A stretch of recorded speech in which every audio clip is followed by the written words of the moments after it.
лекциянын экинчи бөлүгүндө тарых сабагынын милдеттерине жана тарыхты окуп үйрөнүүнүн багыттарына токтолобуз. Тарихи таанып билүүнүн милдеттери болбосо функцияларына кыскача токтолобуз. Мунун негизги функциялары, милдеттеринин бири бул таанытып билдирүү, адамды тарихи чындыкка жеткирүү, анын интеллектуалдык деңгээлин көтөрүү. Бул тарыхтын негизги милдеттеринин бири. Саясий практикалык жактан адамды дүйнөлүк, эл аралык же бир мамлекеттин саясий багытын, приоритеттүү өнүгүү жолдорун аныктап билүүгө үйрөтүү. Ар кимдин айтканы боюнча адам жыйынтык чыгарбастан өзү тарихи окуяларды талдап, ошол боюнча өзүнүн көз карашын калыптанышына тарых илими жардам берет. Андан кийин тарыхтын эң негизги милдеттеринин бири бул тарбиялоо жаатындагы милдети. Тарых, ар бир тарых. Мисалы Кыргызстандын тарыхы, Кыргызстандагы патриоттук сезими күчтүү, интернационалдык сезими күчтүү, күжүрмөн, жоопкерчиликтүү, өзүнүн жеке көз карашы бар атууларды тарбиялоого багытталат. Азыркы мезгилде тарыхты окуп үйрөнүүнүн негизинен 3 формасы же болсо 3 багыты бар. Буга чейин өзгөчө 19-кылымдын ортосуна чейин бөтөнчө орто кылымдарда тарыхты диний көз карашта түшүнүү басымдуулук кылып келген. 19-кылымдын ортосунан баштап тарыхты формациялык багытта түшүнүү. Бул марксистик окуу, андан кийин Лениндин окуусу боюнча формацияларга бөлүп окутуу үстөмдүк кылган. Андан кийин мына азыркы доордо цивилизациялык багыт деген пайда болуп, дүйнөнүн көп өлкөлөрүндө ушул багыт үстөмдүк кылууда. Эми тарыхты диний түшүнүк боюнча окутуу деген эмне? Христиандык окуу боюнча тарых кандайча бөлүнөт мезгилдерге?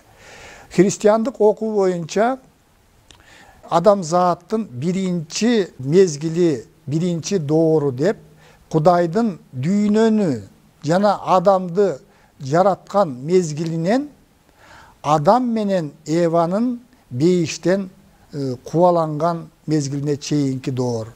Бул адамзат тарыхынын биринчи мезгили деп эсептелет.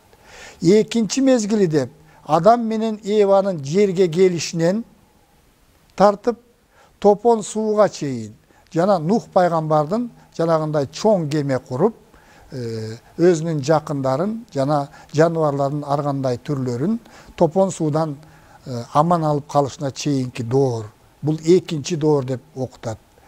Үчүнчү доор Нух пайгамбардын доорунан Иса пайгамбардын төрөлүшүнө чейинки доор. Бул кийинки доор катарында эсептелет. Ал эми Иса пайгамбардын төрөлүшүнөн акыр заманга чейинки доор бул адамзат тарыхынын акыркы доору деп эсептелет. Дүйнөдөгү башка диндер дагы, буддизм дини, ислам дини дагы адамзат тарыхын өзүнүн идеологиясына ылайык ушундай мезгилдерге бөлөт. Ал эми тарыхты формациялык окуу боюнча адамзат тарыхын 5 мезгилге бөлүп көрсөтөт. Биринчиси бул алгачкы общиналык коом, экинчиси кул ээлөөчүлүк коом, үчүнчүсү феодализм, төртүнчүсү капитализм, анан бешинчиси бул коммунизм же болсо социализм.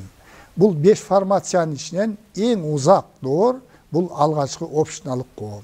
Окумуштуулардын эсептөөсү боюнча алгачкы общиналык коом адамзаттын жаралышынан бүгүнкү күнгө чейинки мезгилдин 90%-ин алгачкы общиналык коом түзөт экен.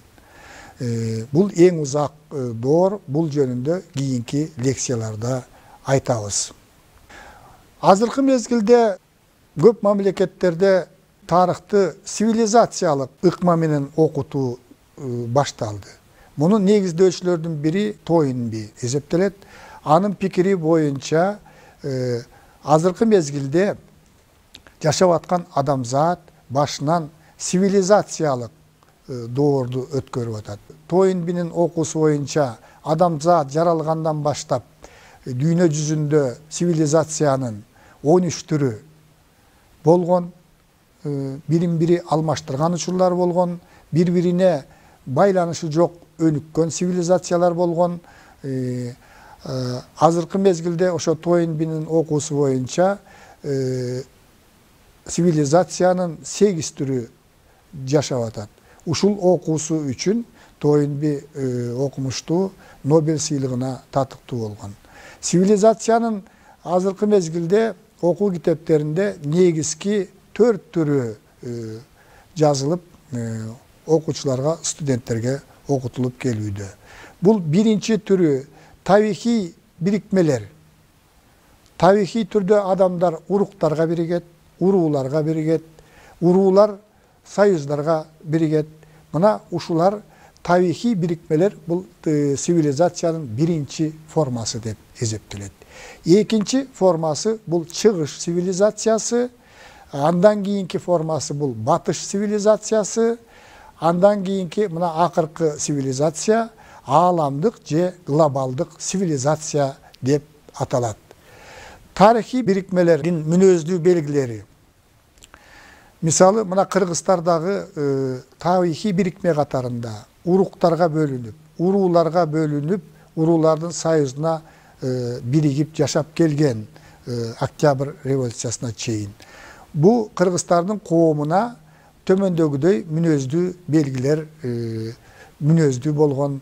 Биринчиси адамдардын жаратылыш менен шайкеш жашашы, жашоо жана жашоону улантуу үчүн курчап турган чөйрөгө ыңгайланышуу, адам менен жаратылыштын ортосундагы тең салмактуулукту сактоо, калыптанган салтты, адепти, коомдук эмгектин ыкмаларын сактоо, жамааттык, общиналык, уруулук же болсо уруулук, туугандык аң сезимдин үстөмдүгү. Бул тарихи бирикмелер негизинен көпчүлүгү көчмөн жана жарым көчмөн турмушта жашашкан. Руханий чөйрөдө жаратылыштын күчтөрүн даңазалаган чыгармалар, уламыштар, мистикалык ойлор, мифология басымдуулук кылган. Андан кийинки чоң цивилизация бул чыгыш цивилизациясы. Чыгыш өлкөлөрүндө биздин заманга чейинки 3-миңжылдыкта байыркы чыгышта, байыркы Индияда, байыркы Кытайда пайда болгон цивилизация. Мунун мүнөздүү белгилери бул ичине тарихи бирикмелердин мүнөздүү белгилерине бир аз окшошуп кетет. Негизги мүнөздүү белгиси бул салттуулук. Тактап айтканда, жашоонун калыптанып калган түрлөрүн сактоого жана өркүндөтүүгө аракеттенүү. Жашоо турмуштун салыштырмалуу жайбаракат өнүгүшү. Андан кийинки белгиси жаратылыштын, диний ишенимдердин, каада салттардын талаптарына, эрежелерине моюн сунуу. Андан кийинки белги коомдук турмушта жеке кызыкчылыктан жамааттык кызыкчылыкты жогору коюу. Саясий турмушта бул мамлекеттик бийликтин тоталитардык деспоттук ыкмада жүргүзүлүшү, элдин ошондой тоталитардык деспоттук ыкмага моюн сунушу. Экономикалык чөйрөдө жамааттык жана мамлекеттик менчиктин үстөмдүгү адамдарды мажбурлап иштетүү жана башкаруу үстөмдүк кылат. Батыш цивилизациясына кандай мүнөздүү белгилер бар? Бул цивилизация Европада жана Түндүк Америкада калыптанган. Мүнөздүү белгилери коомдук турмушта салыштырмалуу тез өнүгүү, жаңычылдыкка умтулуу. Экинчи негизги белгиси адамдардын өзүмчүлдүккө, жеке жашоого умтулуусу. Андан кийинки белгиси жаңы нерселерди ойлоп табууга, илимий техникалык прогресске умтулуу. Коомдук турмуштун бардык тармактарында, саясатта, экономикада, социалдык жана маданий чөйрөдө демократиянын принциптерин орнотууга умтулуу. Эркиндиктин, теңдиктин, толеранттуулуктун идеалдарына жетишүүгө аракет кылуу. Азыркы мезгилде глобалдуу болбосо ааламдык цивилизация деген түшүнүк пайда болуп өнүгүүдө. Бул түшүнүк өткөн кылымдын орто ченинде пайда болгон. Fransızca global, жалпы дегенди түшүндүрөт. Латынча globus, жер шары дегенди түшүндүрөт. Азыркы мезгилдеги ааламдашуу процессине дүйнөнүн бүтүндүгү, бирдиктүү цивилизациянын калыптанышы мүнөздүү болуп калды. Глобалдуу цивилизациянын калыптанышына өбөлгө болгон факторлор төмөнкүлөр. Биринчиден, коомдук турмуштун интернационалдык мүнөздө өнүгүшү. Экинчиден, адамзаттын социалдык, экономикалык, саясий, маданий жана башка байланыштардын жана мамилелердин бирдиктүү системасына кириши. Жер планетасында социалдык, экономикалык, маданий турмуштун, билимдин, диний ишенимдердин, баалуулуктар менен терс көнүштөрдүн бардык формаларынын жайылышы. Коомдук эмгектин, саясий институттардын, эл аралык уюмдардын, маалымат, транспорт каражаттарынын дүйнөлүк системасынын калыптанышы. Ар бир элдин коомдогу жетишкендиктеринин, маданиятынын, менталитетинин өзгөчөлүктөрүн сактоо аркылуу прогрессивдүү тажрыйбаларды өздөштүрүүгө багыт алуу. Экономикалык, саясий, социалдык жана маданий чөйрөдөгү көп түрдүүлүк менен бир типтүүлүккө умтулуунун күчөшү. Ушул сыяктуу процесстер ушу ааламдашуу же болбосо азыркы мезгилдеги глобалдык цивилизацияга мүнөздүү болуп калды. Жыйынтыктап айтканда, азыркы мезгилде ааламдашуу процесси күч алууда. Ушундай кырдаалда кыргыз эли сыяктуу салыштырмалуу аз сандагы элдерди көп сандуу элдердин өзүнө сиңирип алуу коркунучу бар. Кыргыз элинин элдүүлүгүн, кыргыз мамлекетин сактап, аны ар тараптуу өнүктүрүү негизги милдет болуп калды. Бул милдетти аткарууда кылымдарды карыткан тарыхыбыз маанилүү роль ойнойт. Ушуга байланыштуу Кыргызстандын окуу жайларында, кыргыз элинин ичинде кылымдарды карыткан тарыхына болгон кызыгуу, өзүнүн эл катарында калыптанышына болгон кызыгуу.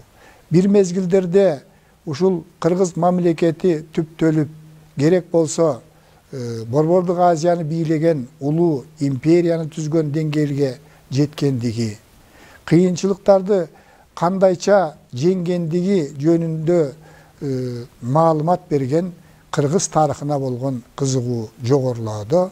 Ошондуктан Кыргызстандын тарыхын окуп үйрөнүүдө окуучуларга, студенттерге, жалпы эле элибизге ийгиликтерди каалайбыз.